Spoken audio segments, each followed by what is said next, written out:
السلام علیکم دوستو،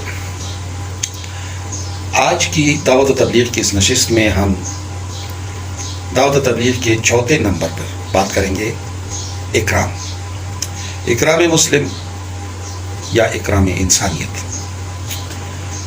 دوستو، اگر ہم رسول اللہ صلی اللہ علیہ وآلہ وسلم کی زندگی کا مطالعہ کریں تو رسول اللہ صلی اللہ علیہ وآلہ وسلم کی حیات مبارکہ میں ہمیں نہ صرف اکرام مسلم بلکہ اکرام انسانیت کا عملی نمونہ نظر آتا ہے۔ آپ کا جانی دشمن بھی اگر آپ سے ملاقات کرتا تو وہ بھی آپ کے حسن اخلاق اور حسن سلوک سے متاثر ہوئے بغیر نہ رہ سکتا تھا۔ اکرام یعنی حسن سلوک اور حسن برتاؤ۔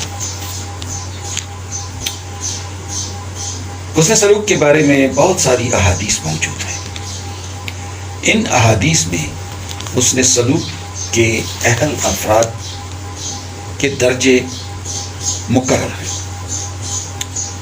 سب سے پہلا درجہ آپ کی ماں کا، ماں کے بعد پھر حسن سلوک کا درجہ جو دیا جاتا ہے وہ باپ کو۔ یہ دو معزز ہستیاں ہیں جن کے بارے میں ایک حدیث آتی ہے، حضرت ابو امامہ رضی اللہ تعالی عنہ سے روایت ہے کہ ایک شخص نے حضور صلی اللہ علیہ وآلہ وسلم سے عرض کیا کہ یا رسول اللہ، والدین کا ان کی اولاد پر کیا حق ہے؟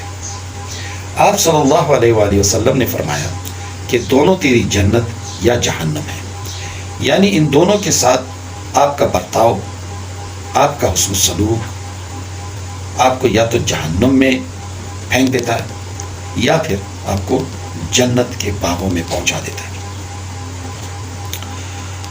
حضرت عبداللہ بن عمر رضی اللہ تعالیٰ عنہ سے روایت ہے کہ حضور صلی اللہ علیہ وآلہ وسلم نے ارشاد فرمایا کہ اللہ کی رضامندی ماں باپ کی رضامندی میں ہے اور اللہ کی ناراضگی ماں باپ کی ناراضگی میں ہے۔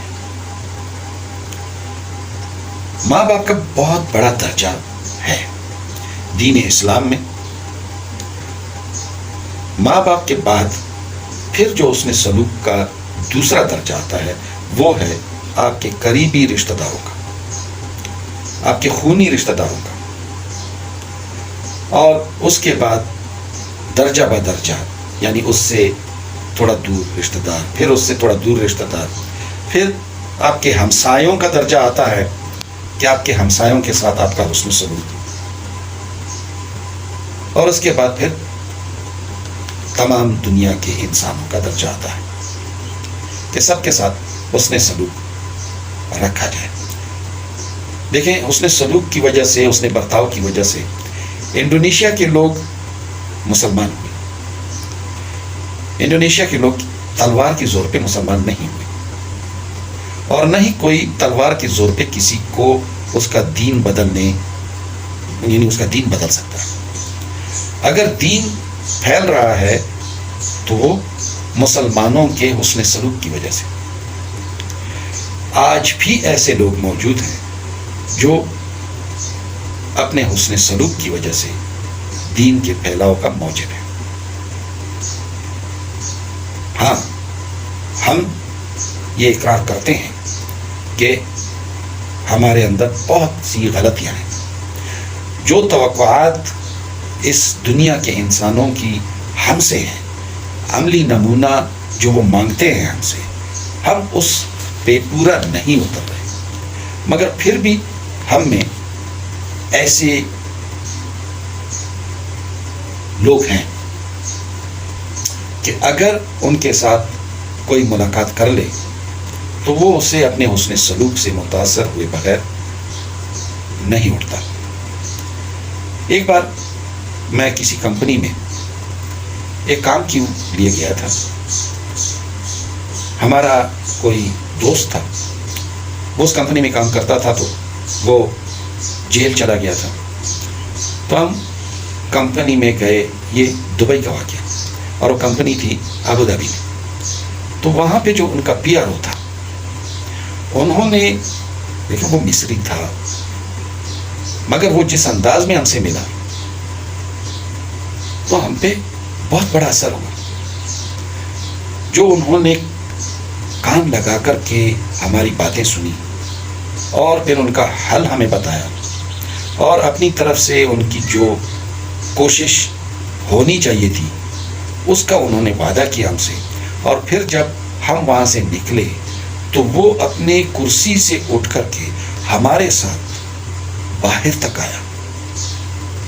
بہت بڑی بات تھی، ہم اس سے متاثر ہوئے بغیر نہ رہ سکے۔ یہ ہوتا ہے حسن سلوک۔ ہمیں بتایا گیا ہے کہ تمہارے گھر میں 2 ہستیاں ہیں جو تمہارے لیے دعا بھی کرتی ہیں اور ان کی دعائیں قبول بھی ہوتی ہیں، تو جب تک وہ ہستیاں موجود ہیں کسی تیسرے کے پاس جانے کی ضرورت نہیں ہے۔ ہمیں بتایا گیا ہے کہ اپنی ماں سے دعائیں مانگو۔ ہمیں یہ بھی بتایا گیا ہے، یہ بھی سکھایا گیا ہے کہ اپنے باپ سے دعائیں مانگو۔ ان میں سے اگر کوئی تمہیں تمہاری زندگی میں زندہ ملا تو اس کی خدمت کرو، یہی تمہاری جنت میں جانے کا راستہ ہے۔ باپ کے احترام میں کہا گیا ہے کہ اس کے احترام میں آپ باپ سے پہلے کسی سیٹ پر نہ بیٹھو، اور اس کے احترام میں یہ بھی کہا گیا ہے کہ تم اپنے باپ کے احترام میں اس کی بات نہ کاٹو، اس سے اونچی آواز میں بات نہ کرو، اپنے باپ کی عزت کرو، اور اپنے باپ جیسے لوگوں کی بھی عزت کرو، اپنے ماں جیسے لوگوں کی بھی عزت کرو، بڑوں کا احترام کرو، بچوں پر دست شفقت رکھو، انہیں پیار دو۔ دوستو، کسی غریب کی مدد کرو، کسی محتاج کی مدد کرو، کسی حاجت مند کی مدد کرو، چاہے تم اس کے اپنی جیب سے مدد کرتے ہو، چاہے اس کے لیے تم تگ و دو کرتے ہو، مگر جس کسی کا بھی کام پنسا ہوا ہے کہیں پہ، تو اگر آپ سے ہو سکے تو اس کی مدد کرو، نہیں تو اس کی رہنمائی کرو۔ دوستو، حضور صلی اللہ علیہ وآلہ وسلم سے روایت ہے، ابو ہریرہ رضی اللہ تعالیٰ عنہ روایت کر رہے ہیں کہ رسول اللہ صلی اللہ علیہ وآلہ وسلم نے فرمایا 3 دعائیں مقبول ہیں۔ نمبر 1، والد کی دعا اولاد کے لیے۔ نمبر 2، مسافر کی دعا۔ جب کبھی کوئی مسافر تمہیں ملے تو اس کی دل آزاری نہ کرو، اس سے اپنے حسن سلوک اور حسن برتاؤ کی وجہ سے دعا مانگو، یعنی ایسا نہیں کہ میرے لیے دعا کرو، اس کے دل سے آپ کے لیے دعا نکلے۔ اسی طرح سے مظلوم کی دعا، اگر آپ کسی مظلوم کی مدد کرتے ہیں، اس کی دلجوئی کرتے ہیں، اسے دلاسا دیتے ہیں، اس کے لیے دوڑ دھوپ کرتے ہیں، تو اس کے دل سے آپ کے لیے دعا نکلتی ہے اور وہ دعا قبول ہوتی ہے۔ ایک مسلمان کا دوسرے مسلمان پر حق، جب آپ کسی مسلمان بھائی سے ملیں تو اسے سلام کریں، اور جو آپ کو سلام کرے اسے سلام کا جواب دیں۔ جب کوئی تمہیں دعوت دے، یعنی ایک مسلمان کو دعوت دے، تو اس کی دعوت قبول کرے۔ جب وہ خیر خواہی چاہے تو اس کی خیر خواہی کرے، یعنی وہ مجبور ہے، کسی جگہ اس کا کام پھنسا ہوا ہے تو اس کے لیے دوڑ دھوپ کرے، یہ خیر خواہی ہوتی ہے۔ اگر وہ اس کو کوئی حاجت ہے تو اس کی حاجت براری کرے، یہ اس کی خیر خواہی ہے۔ جب اسے چھینک آئے اور وہ الحمدللہ کہے تو آپ اس کے جواب میں یرحمک اللہ کہیں۔ جب وہ بیمار ہو تو اس کی بیمار پرسی کریں، عیادت کریں۔ جب مر جائے تو اس کے جنازے میں شرکت کریں۔ یہ ایک مسلمان سے یہ مطلب ہے اس کے حقوق ہیں، ایک مسلمان پہ حقوق ہیں کہ وہ یہ کرے گا۔ حضور صلی اللہ علیہ وآلہ وسلم عورتوں کے ساتھ اچھا برتاؤ کرتے تھے، ان کا احترام کرتے تھے۔ حضور صلی اللہ علیہ وآلہ وسلم نے ارشاد فرمایا، خیر الناس من ینفع الناس، یعنی لوگوں میں اچھا وہ ہے جو لوگوں کو نفع دیتا ہے۔ حضرت عبادہ بن صامت رضی اللہ تعالیٰ عنہ روایت کرتے ہیں کہ رسول اللہ صلی اللہ علیہ وآلہ وسلم نے ارشاد فرمایا کہ تم لوگ اپنے بارے میں مجھے 6 چیزوں کی ضمانت دے دو، یعنی 6 باتوں کے کرنے کا عہد کر لو تو میں تمہارے جنت میں جانے کا ضامن بنتا ہوں۔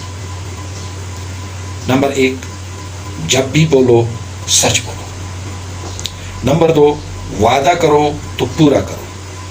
نمبر 3، تمہارے پاس امانت رکھی جائے تو امانت کو ادا کرو۔ نمبر 4، اپنی شرمگاہ کی حفاظت کرو، یعنی حرام کاری نہیں کرو، اس سے بچو۔ نمبر 5، اپنی نگاہوں کی حفاظت کرو، یعنی اس چیز کی طرف نہ دیکھو جس کا دیکھنا شرعاً جائز نہیں۔ نمبر 6، اپنے ہاتھوں پر قابو رکھو، اپنے ہاتھوں پہ قابو رکھو، یعنی اپنے ہاتھوں کو ناحق مارنے، کسی کو تکلیف دینے یا حرام چیزوں کے پکڑنے سے باز رکھو۔ یہ 6 چیزیں ہیں۔ حضور صلی اللہ علیہ وآلہ وسلم نے فرمایا کہ تم اس کے کرنے کا مجھ سے وعدہ کرو، میں تمہارے جنت میں جانے کا ضامن بنتا ہوں۔ حضور صلی اللہ علیہ وآلہ وسلم کے اس فرمان کے ساتھ انشاءاللہ ہم یہ نشست برخاست کر رہے ہیں۔ اگلی نشست انشاءاللہ کل، اور کل دعوت و تبلیغ کے 5ویں نمبر پہ، یعنی نیت پہ بات کریں گے۔ کل تک کے لیے اجازت۔